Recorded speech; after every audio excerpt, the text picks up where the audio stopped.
জয় শ্ৰীৰামৰ লগতে ওম নমঃ শিৱায় সকলোকে গুড মৰ্নিং গাইজ দেড়টা বাজছে মায়ে কলাক উৎসাহ জহুত গাটো ধুই আইলো দিয়ক স্নিকাৰ এটা খাই বাৰীত দেখি যাৱা হওক এডলা হৈছে লেচুৰ গাছ লেচুতকে পাত বেছি লাগছে এইবিধ হৈছে শিৱৰাত্ৰিৰ স্পেচিয়েল গাছ ভাঙৰ গাছ বাবা খোৱা উৰি যোৱা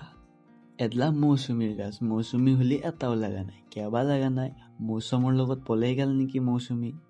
বাৰু মোৰ লজিক একদম মিনিংলেছ গাইছ এইবিধ বাঘ মাকৰা গোটেই মূৰৰ পাই টিকাক লাগি বাঘৰ ৰং বাঘৰ লগত কিবা খানদানী দুশ্মনী আছিল নেকি এই দস্যুকেইটাত থাকি আকৌ খেতি কৰিবা নোৱাৰি ভালকে ৰাইজ ইনষ্টাগ্ৰামৰ এঞ্জেল প্ৰিয়া আৰু চিকাৰ কৰিব বুলি অনামিকাক কেতিয়াও বিশ্বাস কৰিব নালাগে ধোকা দি দে আজিলৈ এছো গাইজ ভিডিঅ'টো ভাল লাগিলে মৰম দিব বাই বাই